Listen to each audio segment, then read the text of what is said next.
அம்பேத்கர் சிலை.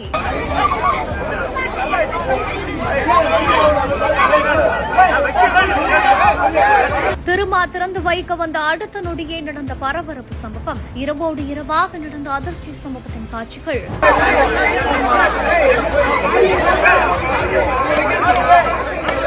விழுப்புரம் பெரிய காலனி பகுதியில குடியிருப்பு நுழைவு வாயில் பகுதியில் 6 அடி உயர முழு உருவ அம்பேத்கர் சிலைய நேற்று நிறுவினாங்க.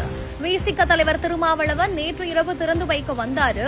ஆனா அனுமதி இல்ல அப்படின்னு அரசு உயர் அதிகாரிகள் கேட்டுக்கொண்டதன் பேரில் அவரு சிலைய திறக்க போகல.